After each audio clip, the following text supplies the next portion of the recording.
What a day for the world. And I've never been so excited about it, even in 2016, about a presidential election. Obviously, 2016, we'd had Brexit. Trump won the presidency. But we didn't realise how much of a battle for Western civilization we were in back then. And I think what's happened overnight in the US is a massive, massive blow against the enemies of Western civilization, the enemies of Christendom, the enemies of everything that's good. This, we've said it so many times, it's a battle between good and evil, and a massive blow for good has been won. Is Trump a perfect man? No, none of us are. But he is the man of the hour, and he is the man to lead the free world. And I do believe that there's going to be a lot of pushback. I think there'll be a lot of things will bubble up and blow up all over the world now. But I believe Trump has the strength and the guile to bring peace to a lot of these situations. I think he'll massively be behind Israel in their battles against jihadists in Iran, in the Houthis, the Hezbollah, Hamas. He'll massively support Israel without a shadow of a doubt. Ukraine, I think there'll be a ceasefire in Ukraine. There'll be an ongoing insurgency in the Russian occupied areas of Ukraine, but I think that slaughterhouse, which is really getting nowhere, if the truth be known, it's just filling Russian and Ukrainian graveyards, which again isn't good for the world, especially when you look at the demographics of Russia. Not a good idea sending all your men to be slaughtered from Ukraine and Russia when there's a massive Islamist push through Central Asia. And again, so I think peace in the world, it's going to happen. I think it's, Trump is going to sort all these people out. He might even sort Rocket Man out, who knows? So from that point of view, it's good. A lot can go wrong. Let's get it right. A lot can go wrong in the world, but I think today we are a lot safer than we would have been if Crazy Kamala had won. And obviously she didn't even make a speech last night. She just disappeared. She just went to bed, had a cocoa and went to bed. So that on the international front, I think it's good. In terms of the UK, I think Starmer will be very worried. I think Starmer will be quaking his boots. I think Lamentable Lammy will be gone.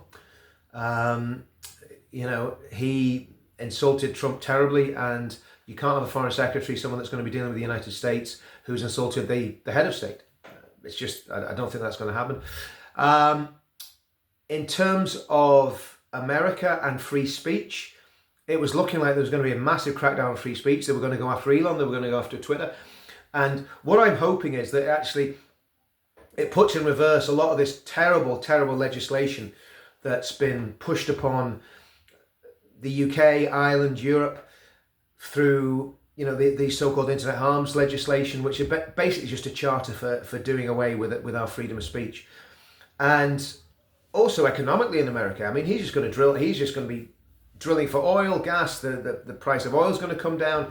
Okay, there's obviously going to be a bit of an issue with Elon being there with the electric cars and all that sort of stuff, but I think it's going to be a very, very balanced presidency, but also it's going to be a presidency that gets rid of all the craziness. I think the woke agenda, identity politics, all that's going to be dead and buried. So I think it's a great day. But here's the thing, here's the big but. What are we going to do in the UK? America's got the MAGA movement. What have we got? And I want to put it to you. We've got the pledge. thepledge.org.uk. Get on the website, sign it. If we can build a mass movement around the pledge, because political parties will come and go. There's always parties jockeying position. As you know, I'm a member of UKIP, on the NEC of UKIP. And, reform's going through its convulsions at the minute. But something like the pledge sits above party politics. It is political, but it's above party politics. And I believe that is the mechanism that we can use to bring people together. Because at the end of the day, men and women are always divisive.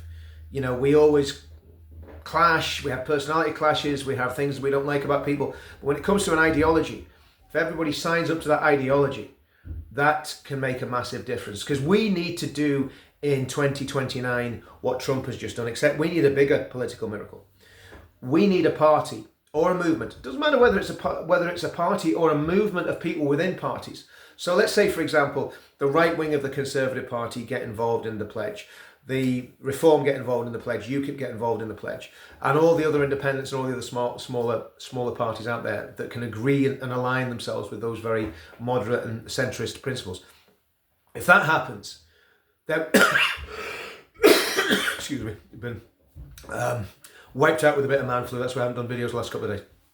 But if we can get people to coalesce around the pledge, you could have right-wing Conservatives, Reform, UKIPers, all forming alliances for 2029, because this is bigger than one party, it's bigger than one person, it's bigger than one ego.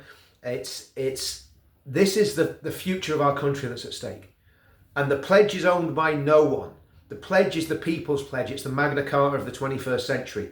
And we need people to get behind the pledge. So if you've already signed it, please share it with as many friends as you can. We all need to be registered to vote. And the only way we're going to take this country back, and Nick Tinconi said it, in 5 years' time we're voting our way out of it. And that's what we've got to do. We've got to vote our way out of it. And by then, you know, we could be in very, very good shape. We could have a very, very strong mass movement. We're building alliances everywhere. We're building alliances in all the different political parties. We're building alliances among all the movements that believe what we believe. And that's what we've got to do. I mean, I must say, Paul Thorpe is brilliant at this. And there's other people as well in the background that won't want their names mentioned, because what they do is they're in the background and they're building alliances, building friendships between people across the board. And again, I've said it, if we're divided, if we're having petty, pathetic little spats with people, we're getting nowhere. And I'm not doing that anymore. I'm not playing those games anymore. And I have played them in the past. I'm not doing it anymore. We've got to unify. We've got to get behind the ideology of the pledge. And we've got to push forward on that basis and bring people with us. And we get a good enough head of steam, people will follow, because people need hope. People need hope. And I'm going to predict something. The next election, it will be an election about immigration, the economy, and security. They're going to be the three big things. Immigration, economy, and security. They're going to be the three drivers. And if we get it right, and again, the pledge covers all those things. If we get it right, our movement will win the next election. And I mean that. Now, what will our movement look like then? We don't know. There's a lot can and will happen in the next 5 years. Who'll be leading it? We don't know. But the ideology is now there. The idea is there. And everything that's in the pledge is designed to rebuild our nation. They're not policies, they're ideas. Politicians are about putting policy together. I'm not a politician, never pretended to be, but I'm massively interested in politics, and I'm massively interested in how we save our nation. So today, Trump has made America great and all his team, and in 5 years' time, or whatever it is, 2029, it's almost 4 years now, isn't it? In 2029, we are voting our way out of this, and we are going to take our country back. But it's going to take a lot of goodwill and a lot of work on our side. And ego has to die. Selfishness, petty rivalries have to die. Bitterness and hatred have to die. We've got to start looking out for each other, loving each other as a movement. And if we do that, and we keep those events going that we've got on the street, we keep building up the pledge. The pledge got tens of thousands of people signed up already. We keep going with those projects. We will do it. And the people that have been divisive, the people that try to stop us, they will fall by the wayside. And then we'll be able to safely say we've done our bit to save our nation. And we're going to do it without a shot being fired, without any violence, without any revolution. It's going to be a peaceful revolution built on culture, built on harmony, built on love. And we are going to do it in 5 years' time. Well done, Trump. Next, it's our turn.